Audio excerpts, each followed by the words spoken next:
Hi, this is Trust and Neil with the Call to Learn conference, and we have Justin Garn here with us. Justin, thank you for coming. You bet.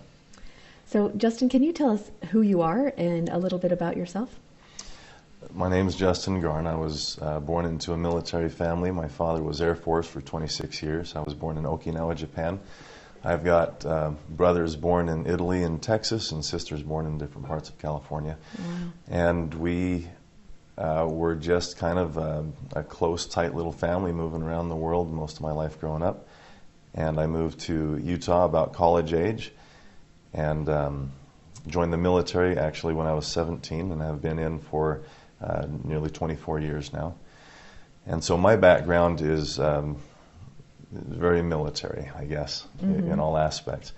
And I'm finishing up and transitioning now to a civilian life, which is very interesting. I've never done that before. I have no idea what to expect, so it's been a lot of fun. So you're just retiring? Mm-hmm. Oh, okay. I did not know that. Cool. Yeah. And trying to learn how to be something I've never been before is very humbling, and it causes me to rely heavily on the Lord to try to figure out. Stretch into places you didn't know you could stretch. Exactly. Yeah. Exactly. I bet. It's always good, I've learned, to have someone who knows everything around when you have so many questions, trying to figure out who you're supposed to be and how you're supposed to do that. So. Who you report to, what you say. Yeah. Yeah. Well, congratulations on coming into a new space in your life. Well, thank you. Yeah. So can you tell us about your family? So I'm married to Andrea Garn. She's amazing. We've got 5 kids. My oldest, my one son, and then followed by 4 daughters, is a return missionary, served in Mexico, and he's attending college at Utah Valley University. My second oldest is on a mission in Chicago right now, and she's loving that. And then I've got 3 girls at home. And they're absolutely the light of my life and my joy. And we just spent quite a bit of time with each other, all crowded in a small car, most of the time traveling on a family trip. And we had a good time. We didn't fight and argue the whole time, so it was a great success. All right. Well, congratulations. That's awesome. Did your son go with you too? He did, yeah. Wonderful. We got the chance, a very rare, once-in-a-lifetime chance, to get the whole family out to Hawaii. And he was able to come with us the first time that he or any of the girls had been there before. And it was really good. You know, I was glad to find out that when we were all alone just together, that we got along really well. Oh, that's actually a really good thing to know, right? Yeah. Yeah. I bet you were probably nervous before you left that it wouldn't really work. I was. Yeah. My wife was nervous that we'd all be stuck in the car and no way to get any space from each other if we wanted to, but it was good. We sang songs and played games the whole time. Oh, wonderful. Wonderful. That's very nice. So can you tell us a little bit about your homeschooling experiences and why you chose to homeschool? Sure. So about 6 years ago, we moved to Utah from California, and my oldest daughter, my second child, well, my 2 oldest were in high school, and it was just coming into a new place, and my daughter was feeling the strain of trying to fit in find some group of friends and fit in somewhere. And I wasn't really completely satisfied with where she kind of settled, where she chose to fit in. And we happened to live in the neighborhood with some really good families, our neighbors, friends of ours, who did homeschooling. And one of the messages that the Lord has given me over time was that I need to listen to my wife more than I have in the past. And she received a very strong impression that we should get our children into homeschool, which was odd because we just came from California where the schools were actually pretty scary, and we'd moved up to Utah where the schools were all really good. Yeah. But we got this message that we should definitely take our oldest daughter out of school where she was. It was actually junior high, I guess, and get her involved with homeschooling. And my wife was certain of it, and so I exercised faith in the Lord and faith in her, and we just went with that. I had no previous experience with homeschool, and it made all the difference in the world for my daughter, certainly.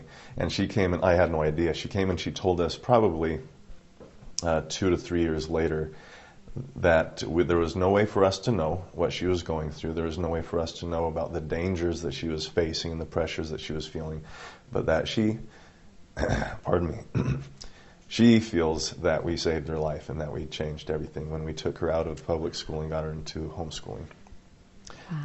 Everything about her changed. The expression on her face, the light in her eyes, the way that she dressed, the way that she did her makeup, her hair, everything changed outwardly, but what was most visible to me was her level of happiness. And she appeared and she became more free, and you could feel it. Yeah.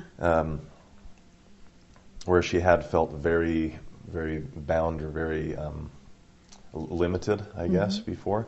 And it was absolutely the right thing for us to do. So that's how we got involved with it, and we've been involved with homeschooling ever since then with our other kids as well. And how long has that been? So probably about 5.5 years or so. Oh, that's cool. So how do your other children feel about it? And did you take them out at the same time as your daughter?